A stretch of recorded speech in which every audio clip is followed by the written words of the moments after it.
As part of the largest influx of Italian migration to America, the Italian community that came to call Hershey home arrived primarily from 1900 to 1920. Many were from the province of Tuscany of north-central Italy, most notably the small town of Pitigliano. Others, primarily from Abruzzo and Marche region, arrived to build and create an Italian-American legacy unique to Hershey. This is their story. Il lavoro. Many of the earliest immigrants began their story in Waltonville, a small village southwest of Hershey, and the first main settlement of Italian immigrants in Derry Township. It was the epicenter of one of the largest brownstone quarrying operations on the East Coast in the latter half of the 19th century. The earliest groups of Italian immigrants arrived during this period and settled in meager conditions as necessary in order to secure work. A number of other endeavoring immigrants found their way to Hershey through labor at the limestone quarries and Palmyra and other local mines such as the Cornwall Iron Mine in neighboring Lebanon County and many coal mines throughout the Commonwealth. Italians who immigrated to America had little or no money and depended on their paesani, or countrymen, that came before them to get settled and find work. They were industrious, resourceful, and did back-breaking work to survive. Different educational backgrounds and a language barrier challenged but did not deter the hard-working immigrants that labored for long hours, 10 to 12 hours daily, in some grueling conditions. George Pacini states in an oral history discussing his father's work in the quarry, "My mother told me that to make the most money he took one of the most dangerous jobs. He would set off dynamite to loosen the lime, and that was the best paying job."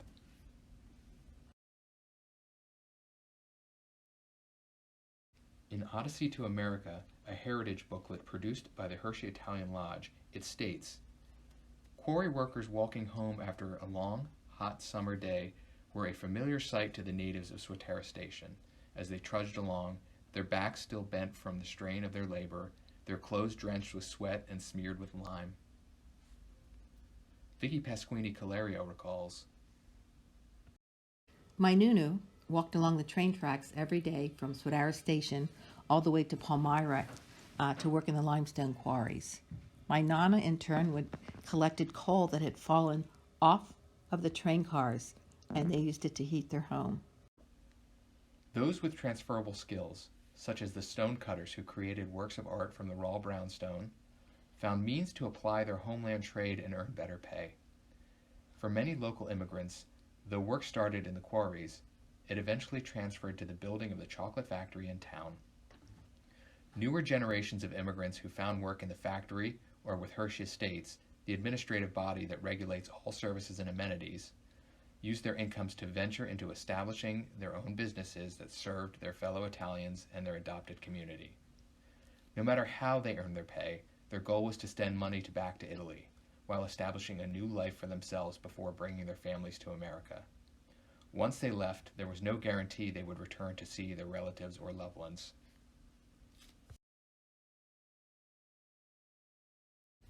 Excerpt from Building a New Life, the Italian Community in Hershey. Economy was the main motivation for leaving their homeland, while their ultimate goal was to provide for a better life for their family and to expose their children to educational economic opportunity in America. The foundation of all Italian homes was la famiglia, or the family. No matter how economically challenged upon their arrival, music, faith, and cuisine followed the immigrants' trek to America and collectively defined the distinct local Italian culture that permanently shaped the town of Hershey. Their unwavering work ethic and entrepreneurial spirit ensured a successful transition for future generations and provided the backdrop for living the good life in a self-made community of shared values. La cucina. As music, religion, food, and wine were the themes that served as the blueprint for every Italian home, the center of every household, from Swatara to East Arriba, was la cucina, the kitchen. The kitchen was the heart of all Italian homes where pasta was made fresh. Home cooking was paramount. To share the food, cooked with love, equally so. Sunday dinners were a weekly, multi-course event and included the entire family, la familia. It started with flour, eggs, a little salt, and a stick to dry the pasta. I have 2 sticks and 2 chairs. I have special for spaghetti. I don't use a broomstick. I put wax paper over the stick, hang spaghetti there. Overnight, they dry. Excerpt from Building a New Life, the Italian Community in Hershey. Food and wine were the features that brought all Italian families together. Italian homeowners took great pride in owning and sometimes even building their own homes. They took equal pride in tending to their gardens, where fresh crops dominated the table. Grapevines typically provided a supply of homemade wine, and fig trees were common. Josephine Pep Luciani recalled in an oral history,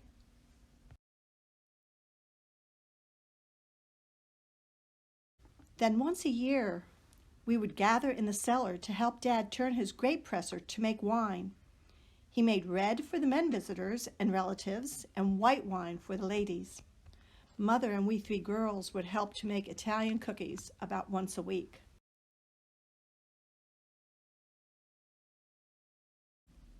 Though Italian businesses and families could be found in virtually every part of Hershey, there were 2 dominant neighborhoods that served as the primary hubs.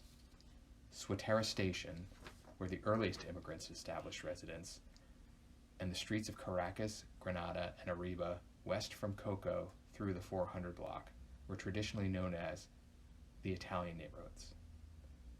Odyssey to America states, as the immigrant grew more financially stable, he was able to build a more substantial and larger home for his growing family. Most of these better homes were first built in the Spring Creek area, or in Swatara Station and on West and East Dairy Road. Some less fortunate families who had just arrived or had to struggle more experienced a housing shortage in the area and were forced to stay in the wooden shacks built along the railroad in Swatara Station. In the early 1920s, a railroad bridge was built in the area of the shacks, and thankfully they were raised and more substantial homes were built on Duke Street, where many of the Italians were able to settle.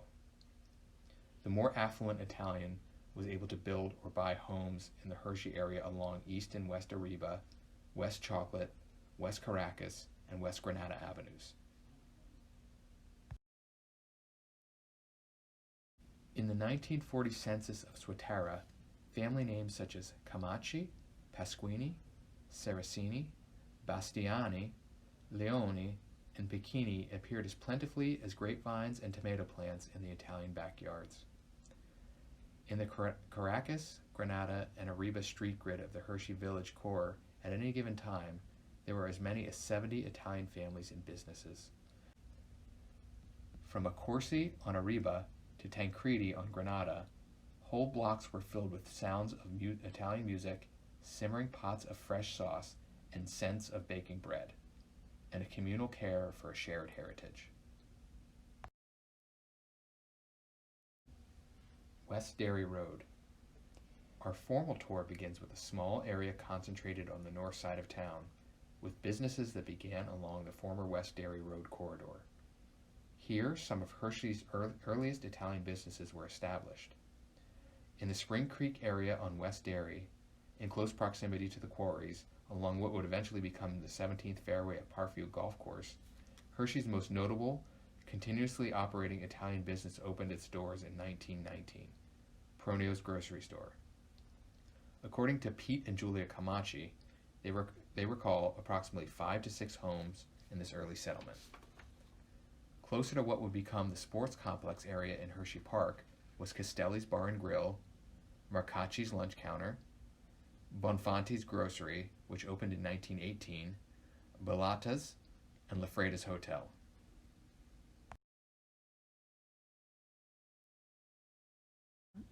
From here, we travel past the stone quarries bordering Swatara Station, where so many Italians found work, and on to the neighboring village. As we pass the intersection of Old Chocolate Avenue and Hockersville Road, the building on our left, on the northeast corner, was once Swatara Hotel. Directly across the street, to the left of Curry's Mill, is what remains of the pass-through, an underground walkway that went below the railroad tracks from one side of Hockersville Road to the other. Beginning in 1863, the village known as Swatara Station was given a postal designation. The established village was originally settled by early immigrants, mostly Pennsylvania Germans and Scots-Irish. The Italian immigrants, largely Tuscan, arrived around the turn of the 20th century to work in the quarries adjacent to the village they would call home. Most early immigrants lived in shanties along the perimeter of the quarries and throughout the neighboring village of Spring Creek. The development of the chocolate factory and subsequent growth of Hershey provided opportunities for increased pay, allowing for the rental and eventual purchase of homes. These opportunities would eventually prompt a local migration to the village of Hershey, where other Italian immigrants who arrived to work in the factory were settling in the heart of Hershey. As we approach the corner of Swatara and Duke, we encounter the building that was the well-known Swatara grocery store, Pasquini's. Providing the staples for Italian life in this tiny village, as well as producing commercial-quality bleach and ammonia for local laundromats, Pasquini's served customers at this location beginning on May 25, 1925. Dominic and Angelina Pasquini operated the store until Dominic's death in 1945, when his son returned from active duty to take over. Algino and his wife Gina operated the store until the day of Gino's untimely passing on May 5, 1978, when he locked the door for the last time. Vicky Pasquini Calerio recalls, I remember delivering groceries weekly to our customers, as well as wine grapes around the area with my dad every September. It was not unusual to have eels swimming in the butcher's shop sink at Christmas to prepare for La Vigilia, or to have Easter lambs, my temporary pets, butchered for customers too. Hi, we're now on Duke Street. This was Pasquini's store. This is where I grew up. The store was in the front, our house was in the back. And as we look down the street, we have nothing but Italian names that I can say one after the other. But down the street was the original Italian lodge as well as the movie theater. Equally notably of this location, beginning in 1920, the now iconic community organization designated to unite and support the earliest Italian immigrants in Hershey held their first meetings here.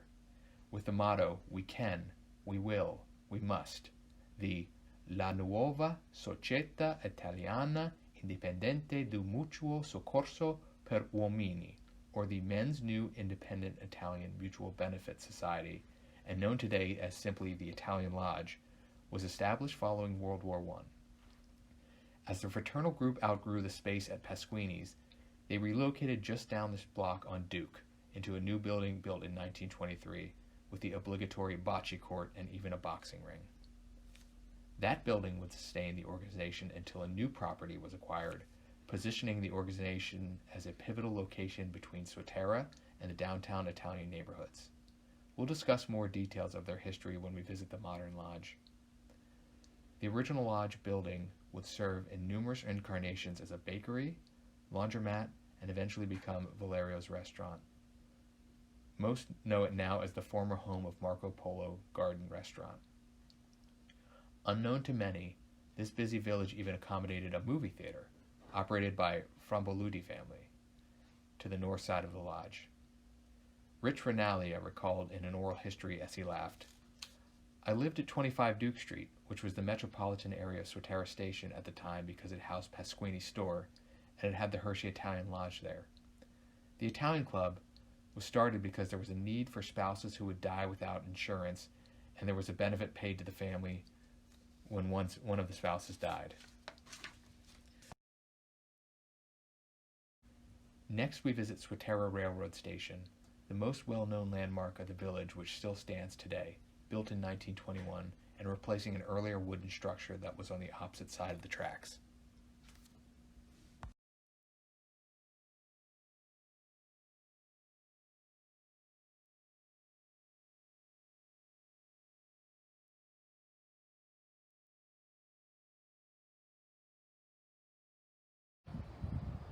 This is Swatara Station we're standing in front of. This building here was built in 1921. This area that we know as Little Italy was once called Swatara Station and had its own post office, which would have been right here on the left. It's a beautiful area, lots of history, and lots to see.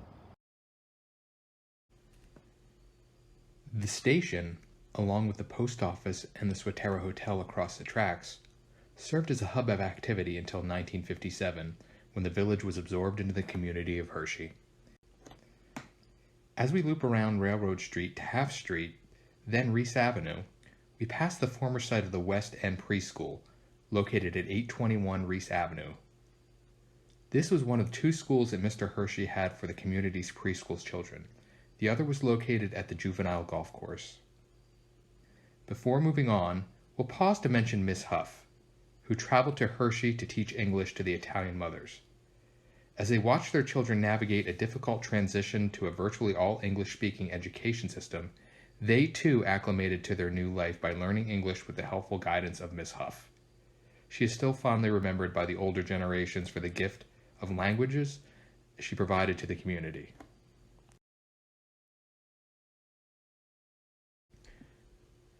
Moving south toward Hockersville Road, we pass the spot where the well-known and beloved Josephine Testa fig tree was planted in the early 1950s, at the site of Testa's Confectionery.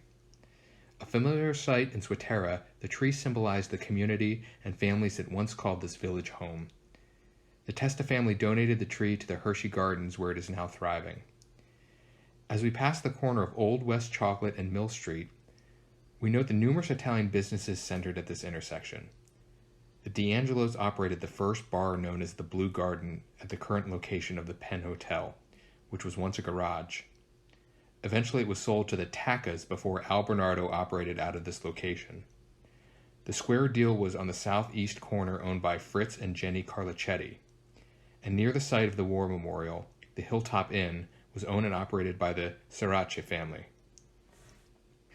During World War I, there were over 50 Swatara families with men serving in the military, and in World War II, as many as 84 men in the armed forces, representing 64 predominantly Italian Swatara families.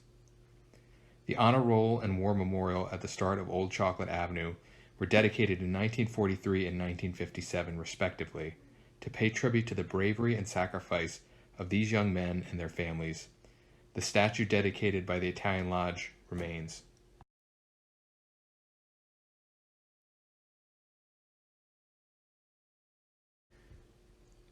After crossing the highway, which was constructed in the early 1950s, bisecting what was then a contiguous mill street, we pass a hill behind the Italian Lodge that was the edge of the quarry. To our right was a baseball field where the Swatara recreational baseball team would play games against other towns. As we proceed down the street, we will pass the former site of Martini's, started in 1951 by John and Anna Martini at the intersection of Ariba Avenue and Mill Street. Longtime Hershey Bears hockey fans will recall this is where Don Cherry met his wife, Rose Martini. In 1968, the Martinis introduced live music and performers, becoming a well-known local spot for bands. The family sold the venue in 1972.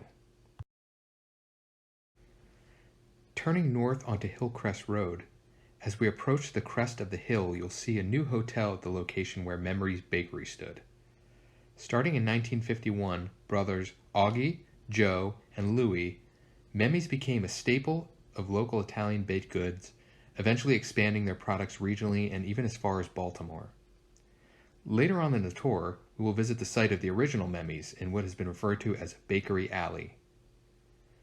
As we approach the newer version of the Italian Lodge, after Memmi's, note Fratelli's Salon on the opposite side of the street, owned and operated by Sandy and Sophie Fratelli. Now we'll resume the Italian Lodge's century-old history. The strenuous and hazardous work in the local quarries and labor-oriented jobs created hardship for many Italian immigrants who called the Hershey area home near the turn of the 20th century and prior to World War I. As the population grew with the burgeoning town, local Italians were prompted to develop a formal organization to support their fellow Italians in times of misfortune. The Benefit Society, like so many others established throughout the country, was created to offer its membership their talents and funds to help alleviate poverty and offer opportunities within the local Italian community. It also strove to promote, protect, and share their Italian culture and heritage. In August 1920, the first meeting was held, at which time the first officers of the present lodge were elected. Guido Nerozzi, president, Ornaldo Cagnoli, corresponding secretary, Ovideo Framboluti, financial secretary, Ferdinando Mararazzi, treasurer, Scandiano Bacchini, Giovanni Colangelo, Antonio Di Simone, Dante Moretti, and Guido Ricci, trustees. The officers and members totaling 45 applied for and were granted a charter in November 1920.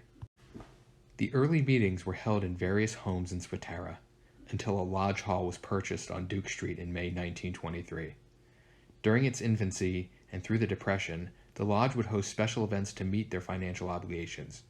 Gradually, the society strengthened and grew. As membership increased, it became necessary to expand the original building prior to World War II. It was also decided at this time to change to the present approved name of Men's New Independent Italian Mutual Benefit Society. Through the next decade, the lodge continued to increase and prosper. Its scope broadened to fulfill a social as well as fraternal need in the community, becoming a center of entertainment and camaraderie. In May 1950, a plot of land on Hillcrest Road was purchased to build a new lodge. This building was erected and dedicated in 1958. This new facility ushered in a new level of activity and growth, which, in the subsequent 15 years, saw the Hershey Italian Lodge grow to a combined social active membership of more than 1,200 strong. In 1972, a building expansion committee was formed to research and recommend action to respond to even greater membership numbers. An ambitious expansion plan was formulated and approved, with a grand opening held in 1974, culminating in the lodge as it is known today, bocce courts included. We would be remiss if we did not include more details about bocce, the favorite competitive pastime of Italian lodge members. Bocce, a ball sport, shares a common ancestry from ancient games played in the Roman Empire and developed into its present form in Italy. It remains as one of many traditions that demonstrate the transplanted culture of many Italian families in Hershey. 100 years later, the Italian Lodge remains a local epicenter of Italian heritage, now celebrating a century of brotherhood in Hershey. For our adult virtual tour participants, we encourage you to toast with your limoncello. Salute! I'm standing at the bocce courts of the present Hershey Italian Lodge. The Italian Lodge has 4 regulation-sized bocce courts used throughout the year by over 70 teams and several hundred players.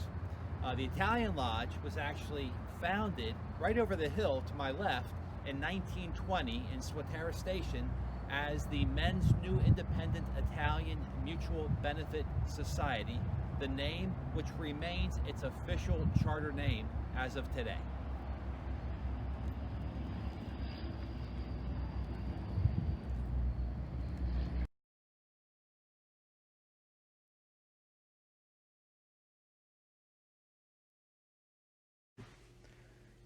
La Chiesa.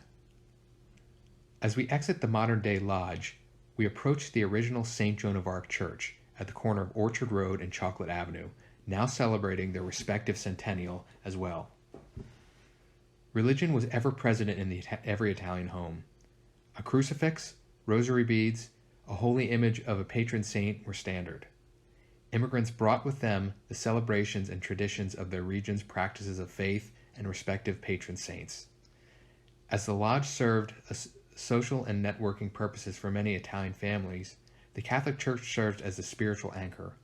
For Italian families, it provided a communal gathering location for celebrations of faith, a unifying school experience for young immigrant children, and of course, baptisms, confirmations, and weekly mass. The earliest Italian immigrants worshipped in St. Lucy's in Waltonville, the first Catholic church in Derry Township. In 1918, the Catholic mission of St. John the Evangelist opened in Hershey, and the first Mass was offered at the Central Theater. In 1920, Milton Hershey gave land for the purpose of erecting a church on Chocolate Avenue.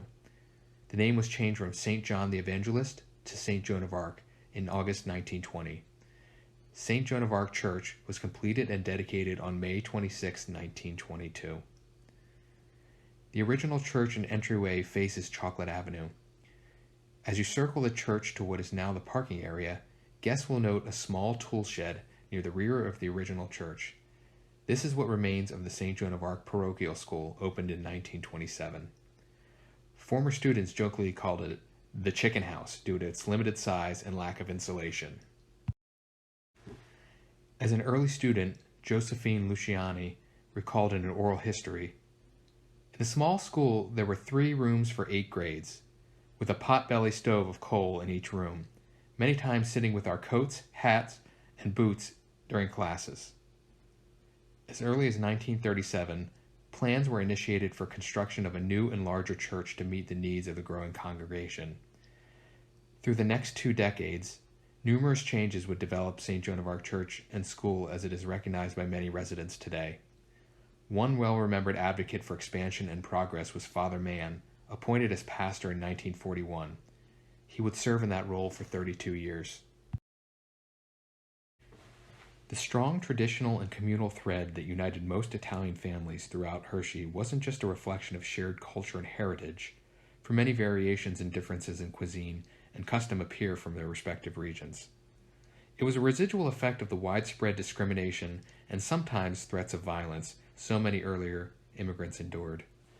Some remember Father Mann as being a force to stand against outside threats, as he saw the need to unite this hardworking, pious citizenry and protect fellow immigrants from widespread discrimination.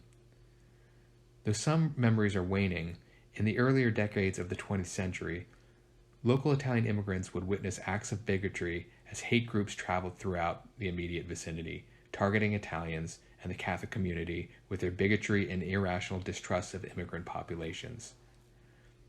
As one local Italian American recalls, the day after a hate rally, "No one held any grudge against the people who did it.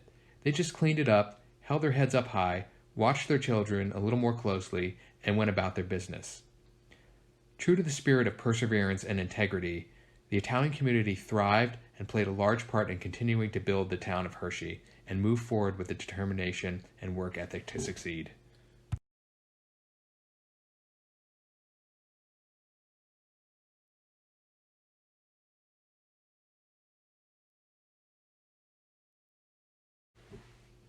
Arriba Avenue. Our tour now proceeds to the site of the new school and hall on West Arriba Avenue, which was constructed in 1947. When the new school opened in 1948, there were a total of 220 students. By 1953, the church on Chocolate Avenue was too small, and services were moved to the new school hall, converted to serve as the expanded church until funds were raised to support the building of an entirely new church on the southeast corner of Arriba Avenue and Glen Road. The new church was completed in February 1962. For many Italians, this sacred space holds some of their most enduring memories. You would go into the funeral, the doors would be open if it was the summertime. Obviously, there was no air conditioning. And you could hear them outside smoking their Di Nobili, those crooked little black cigars, Italian cigars, and talking in Italian, waiting for this funeral to be over.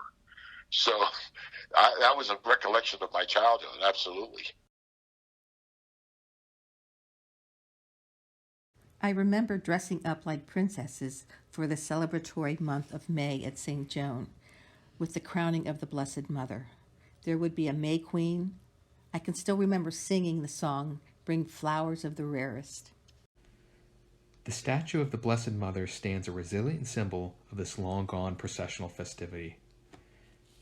Before we depart, note the small chapel on the far east end of the parish property. Originally the convent chapel, this is now called St. Lucy's Chapel and retains the original baptismal font and altar from St. Lucy's in Waltonville. Former parishioner and Italian historian Millie Picchini Landis Coyle salvaged both pieces from individuals who altered them in adaptive uses. The font was, at the time it was located, serving as a bird bath. The church owes its sincerest praise for her efforts in securing these pieces for perpetuity. Hi, Hi, this is the grotto to the Blessed Mother. I'm here in St. Joan of Arc Church. It was put here in 1942, but it was originally at the church that was on Chocolate Avenue. Over here is the new church that was built in 1961.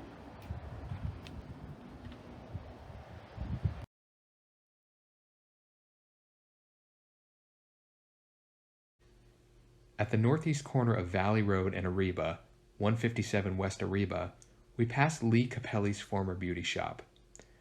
Lee was originally partners with his brother Ivan on Granada Avenue, a site we'll visit soon.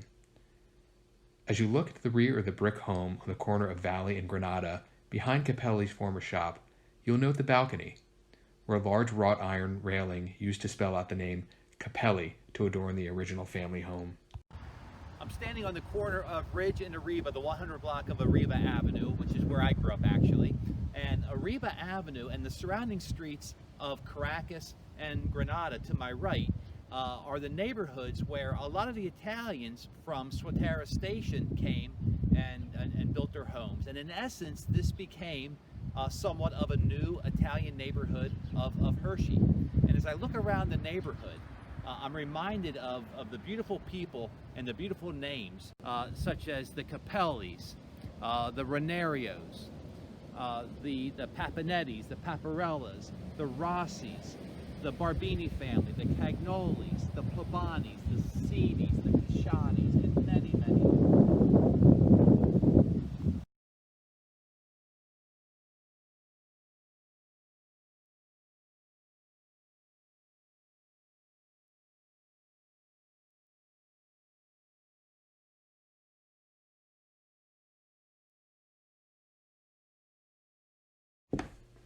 As we approach the corner of Linden Road and Ariba, we'll pause to look north on Linden. Located on the left behind 101 West Ariba, you'll note the small limestone structure at the corner of the property. This used to be the Linden Kitchen, operated by the Framboluti family. On the east side of the street, opposite the Linden Kitchen, along the corner, was Vay's Market, owned and operated by Vincent Galozzi, Emilio Fossati, and Harry Long, who was married to Vincent's sister, hence VEH. Next, we'll pass the site of the former Triple Distributors, started in 1938 by Ernie Accorsi Sr., located in the alley behind 69 West Ariba. I'm standing here on Linden Road between Granada and Ariba. Behind me we have Vay's Market, which was a local neighborhood grocery store. To my left was the beverage distributor, Triple Distributors. And over here on my right was the Linden Luncheonette.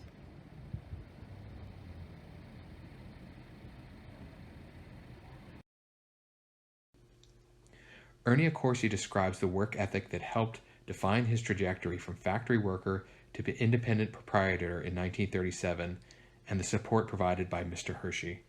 My father immigrated here from France. He was born in Paris, came over on a French ship, La Provence, from Le Havre in 1914, and they lived in New York for a while. So they came here, and he had to leave. He was the oldest child in the Accorsi family, and at that point, money was tough, and my grandfather was the only breadwinner, so he actually, was forced to quit school in the 8th grade and get a job at the chocolate factory, which my mother eventually did too, and almost all those people of that generation did. So he rose pretty quickly in his position at the chocolate factory. I mean, up to the point where he was, I think, a foreman. He had a real good job. He had a real close friend who was in the hierarchy named Joseph Heichel, a wonderful man, and he took care of my dad.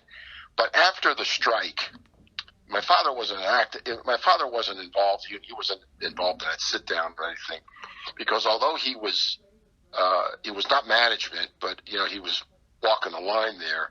But the strike disheartened him, and I think that's what motivated him to open up the beer business, Triple Distributors, in 1937, which was only 3 or 4 years after Prohibition was lifted.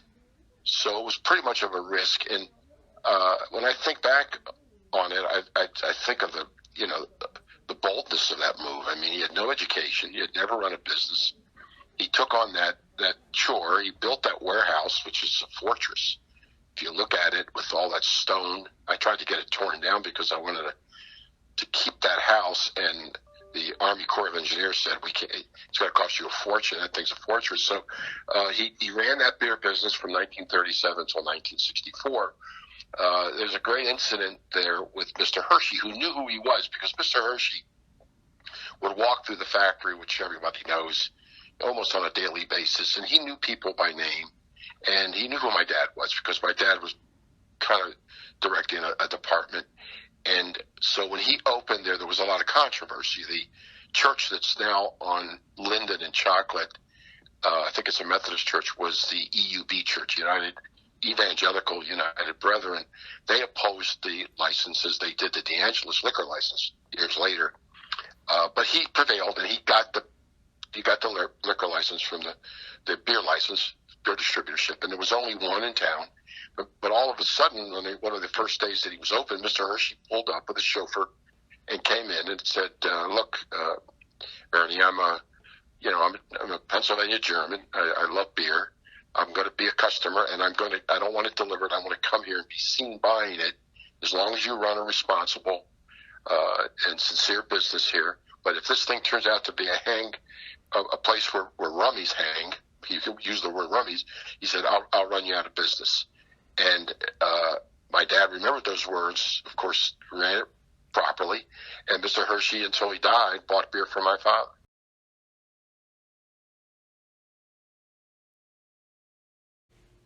In the alley, directly across from Triple Distributors, was Bosco Boschi's shoe repair shop, located in the rear of 68 West Granada. Now we'll proceed to Caracas Avenue.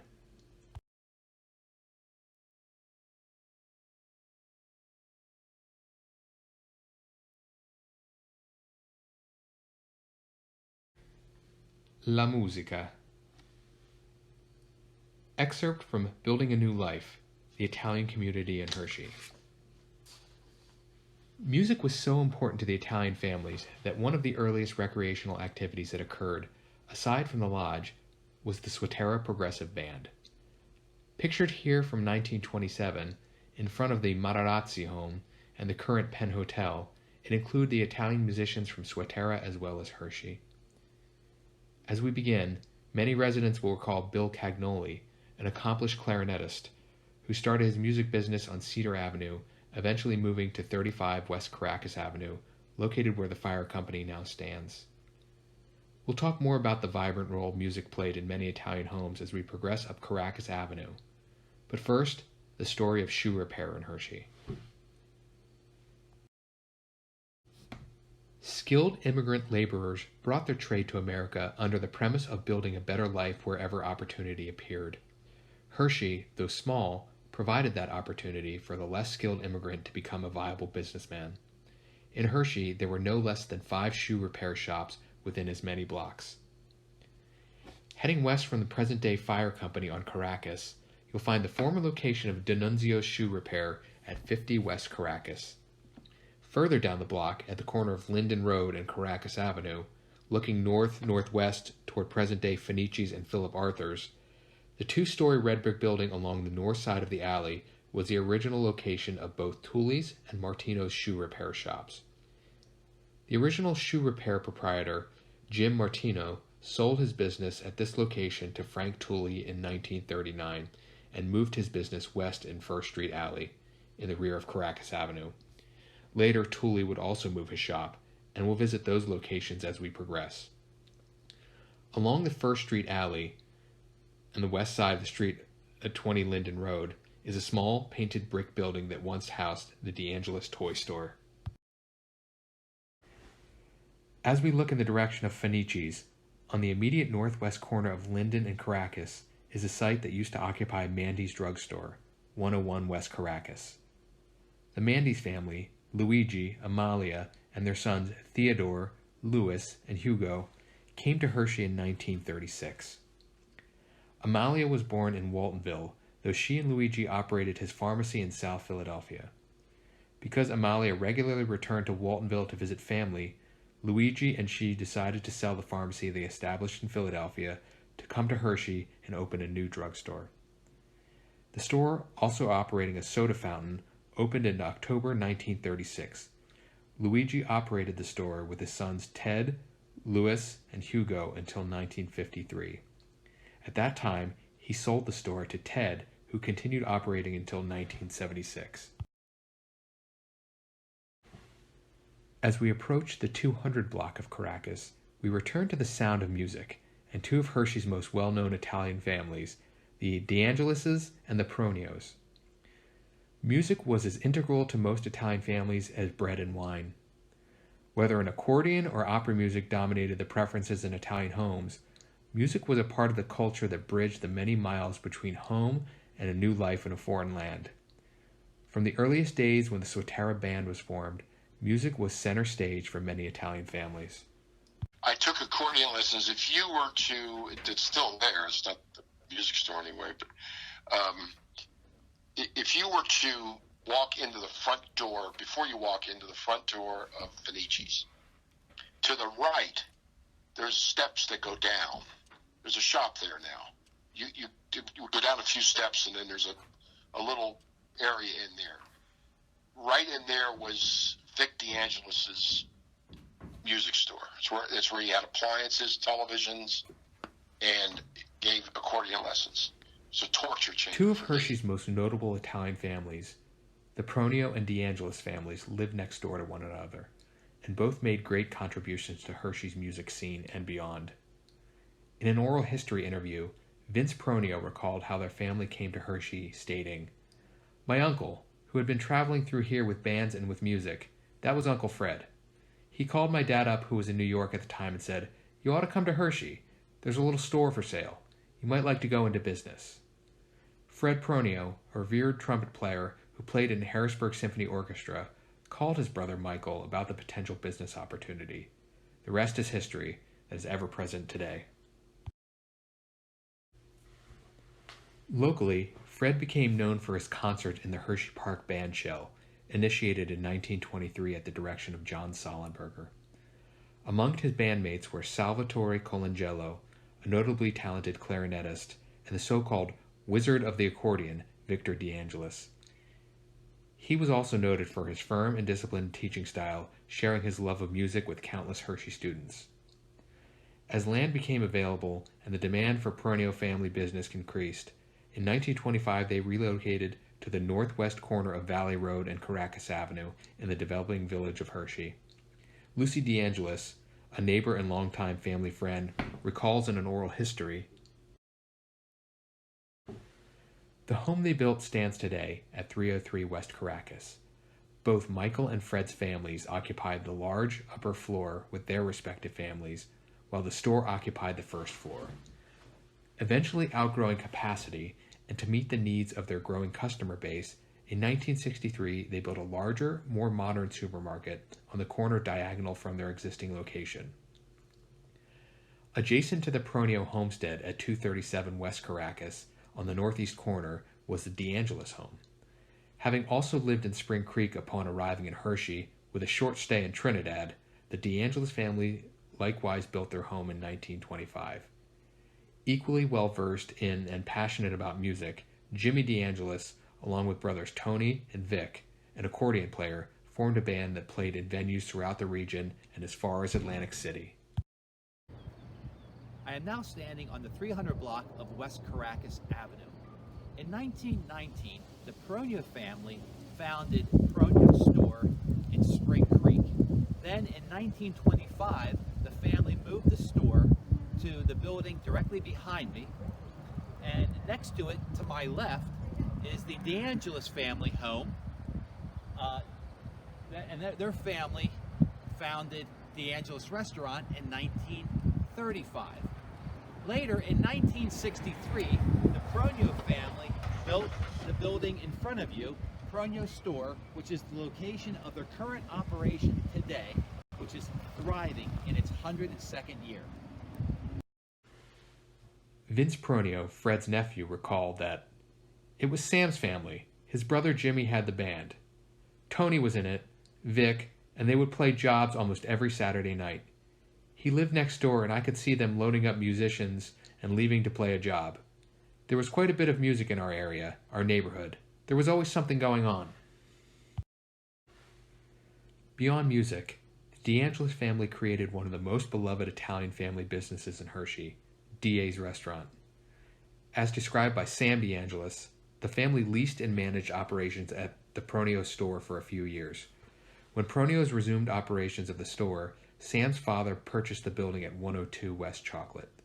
There, he opened up the restaurant in 1935, as well as a soda fountain and newsstand. Many Hershey High alum will recall the days when students would swarm through the park after a football game in the stadium and stop at DA's for a slice of their signature upside-down pizza. The other side of the restaurant, the bar, was the gathering place for Italian men on any game nights. The DeAngelis restaurant, and especially the bar, for me as a kid growing up, which I wasn't allowed in there, as kids we were not allowed to walk across that line from the dining room to the bar, but we could stand there and look there, and there was a reason why we would do that, and I'll mention in a minute. But for me, that place was like Toots Shores in New York, where all the celebrities hung out, because to us, all these men, they were kind of like role models for us, because they all had jobs and they all were great sports fans and they all kind of treated us great. And, you know, a lot of them coached us in Little League. They were like, you know, celebrities. So I can name you every one of those guys and what team they rooted for. And the reason that I mention that, and one of the reasons that we would stand there at the entranceway, is that DeAngelis had a scoreboard. Now, this is long before there was the internet, ESPN, and any way you could get baseball scores. And baseball was king then.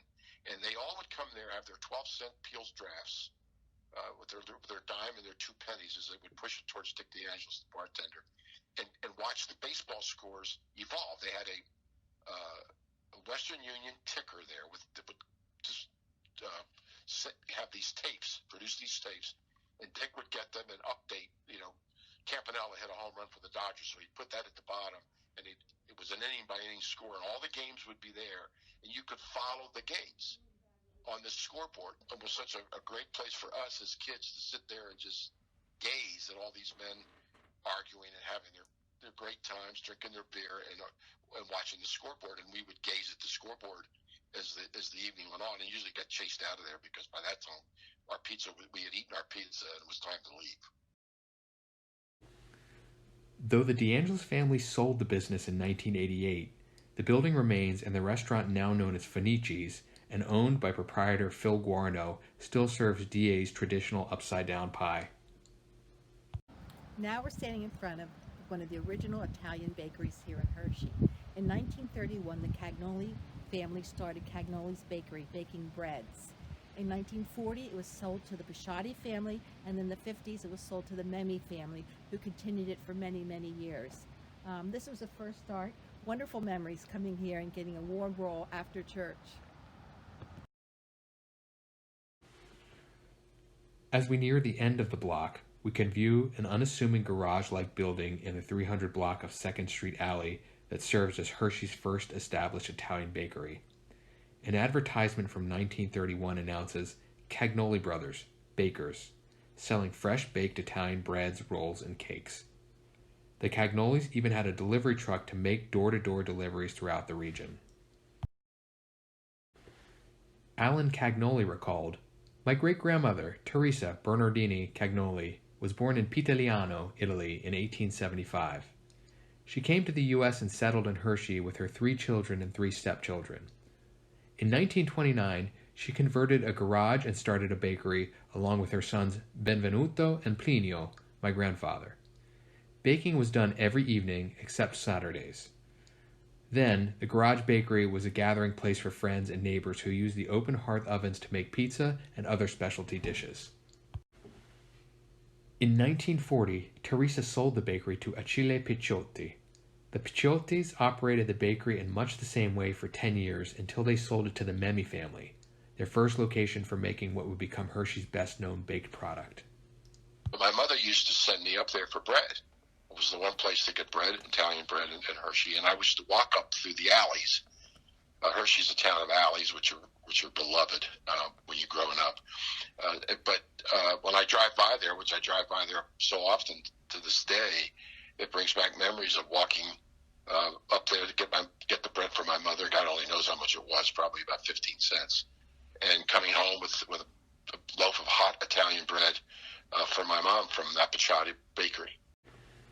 It was known as G. Memmi and Sons Bakery in honor of their father Grazio, who moved to Hershey in 1930 after previously working as a coal miner in PA's coal region.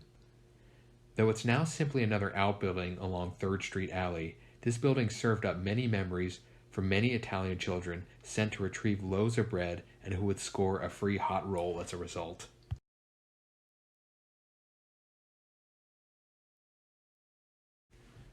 Granada Avenue. The image you see, the Granada Tigers, represents a playful gang of Italian youth with those very names. This group adopted Lucky the dog as their longtime mascot and would play rival Italian kids from other streets, such as the Arriva Blue Jays, in ad hoc football games. Al Rossi tells a story of how Freddie Busciotti, pictured third from the left in the picture, lived in the same building as Capitani's store. He was a well-known accordion player and played at gatherings under a grape pergola at the rear of 110 and 112 West Granada. Al's father would sing. He said he had the most unusual style. He would hold the last note of each song for at least 10 beats. Gaetano Baiocchi, who lived at 110, would play the guitar. Beer was available, served in a washtub full of ice. What fun times. Our tour now continues at the corner of Valley Road and Granada Avenue, where the first 2 homes on either side of the street were occupied by 4 sisters of the Carlicetti family. As we continue at 205 West Granada, site of Frank Papinetti's Cafe, and eventually the original site of the Hershey VFW. Across the street from the cafe, on the south side of Granada, where much of the land was unoccupied, was Papinetti's Bocce Court, the only one of its kind at the time.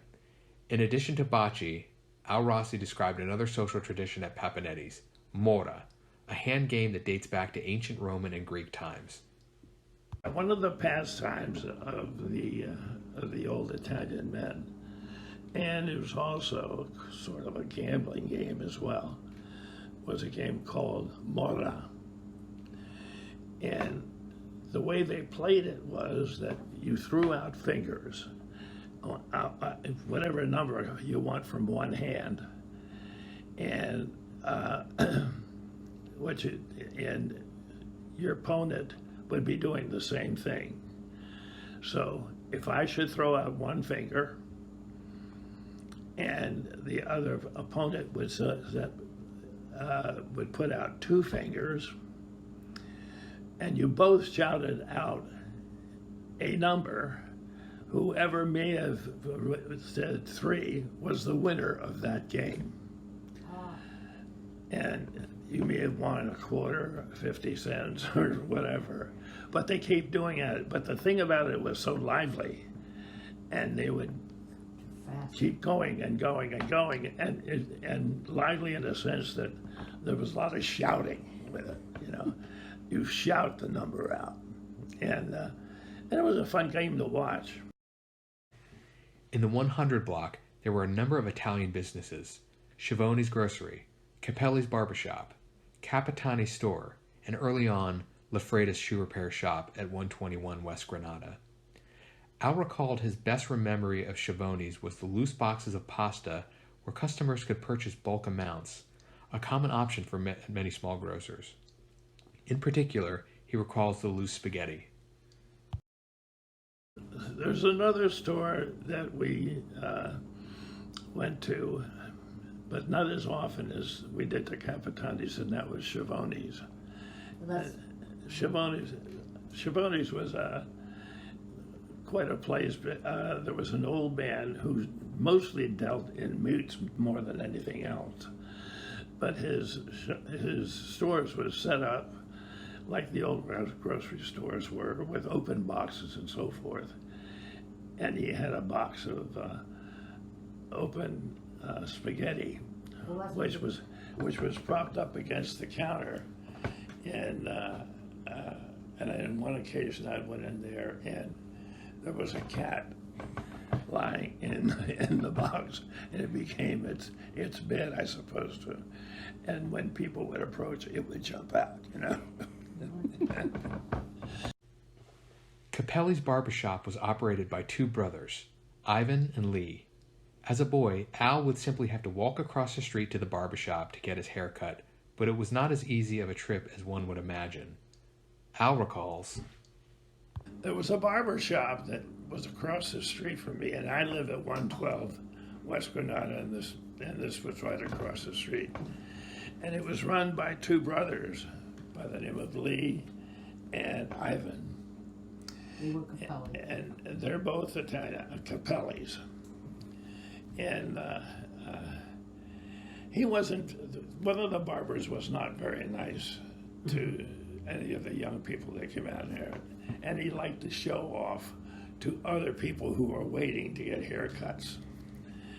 And on several occasions when I've gone over to get a haircut, I always got pinched in the head. And pinched to the point that I had to cry. And as a result, whenever my father would say, well, it's time for a haircut, I would always balk. And I'd say, oh no, we're not going to do that. So the next time there was a haircut, my father took me to get the haircut. Mm-hmm. And Lee on that occasion, Lee behaved himself. He didn't show off to his other customers.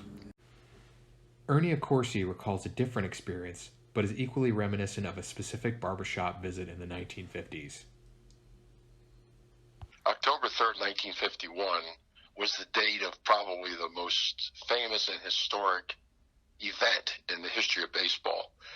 It was a home run by Bobby Thompson, known as the shot heard around the world, in the bottom of the ninth inning, that won the pennant for the Giants over the Brooklyn Dodgers. Not of equal note is that I had a haircut appointment with Lee Capelli that day at 4:30 in the afternoon. So I'm watching this game and I'm not moving, and my mother is constantly reminding me that you have a haircut appointment with Lee Capelli at 4:30, and I'm 10 years old, and I said, I'm not moving to this game zone. So I sat and watched the game. Thompson hits the homer, and I flew up the alley to Lee Capelli's first home, which was on Granada, and his barbershop was down the stairs from the outside, and I ran in there, and he was livid because he had scheduled other appointments, and he said, why were you late? I said, because I was waiting for Bobby Thompson to hit a home run and win the pennant. And he looked at me like I was absolutely nuts. I don't think he had a clue who Bobby Thompson was. At some point, the two brothers split, and Ivan stayed at 113 West Granada, and Lee moved his shop to his home at the 100 block of Granada, and eventually in his home directly adjacent at 157 West Arriba. In the rear of the property, located in the 2nd Street alley, Orfeo Ike Corsetti owned and operated a tailor shop. Ike was so revered for his competence and skill that his clientele was almost exclusively the Hershey corporate heads, an incredible accomplishment for an Italian immigrant. On the corner of that block, the northwest corner of Linden Road and Granada Avenue, was Capitani's store. As we approached the final block of this street, halfway up the street was Di Magno's Grocery and Confectioner. Typical of the time, loose cartons of candy, like loose cartons of pasta, were available for school kids to stop in and buy. Ernie Accorsi explains, Uncle, his last name was DiMagno, Uncle DiMagno was what we called him, what everybody called him, had a little confectionery store on Granada in the front of his home, and it was an old-fashioned candy store that had the candy loose in glass bins. He had candy bars also, but he would have M&Ms or jelly beans or things in bulk. And he had a scoop, and you'd go in and you'd do whatever you'd say, I want $1 worth or $1.50 worth, which was way over our pay grade. So we would be, usually when we came home from school, we had change left over for our lunch money at the cafeteria. We would stop there almost every day. And the minute we walked in there, he would utter this groan like, oh no, here they come again. And so we walked in, and we would walk in, and I mean, this sounds absurd, but we would say, Uncle, can I have 9 jelly beans and 5 M&Ms? And how much will that be? And he would go nuts. Okay, so he would have to pluck just a few jelly beans out and weigh them to see whether that exceeded the 12 cents that we happen to have in our pockets after our lunch money. So believe me, we were the last thing he wanted to see walk through that door at 3:30 on a weekday afternoon after school.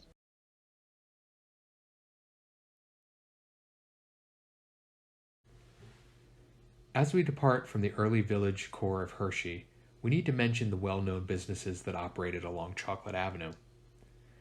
As we pass the former DeAngelis, now Finici's restaurant, we note the former shoe repair shop occupied by Martino and later Tully. When Martino sold the store, he relocated further west in the rear of Caracas in the First Street alley. In 1971, Frank Tully Sr. sold the retail business of his shoe shop to his son Frank Jr. Frank Jr., better known as Chick, relocated the business to 250 West Chocolate Avenue. Frank Sr. continued to repair shoes until 1987, and Chick continued the retail business until 1994. Looking to the north side of the next block, the spot formerly occupied by Martino Santoro's store, the first Italian business at 267 West Chocolate Avenue, though best known as the location of Lucy's Cafe, operated by the Tatangelo family, no longer stands. Lucy's operated until December 31st, 2007. As we depart town, we'll close by mentioning the Italian businesses that became successful outside of the well-known Italian enclaves.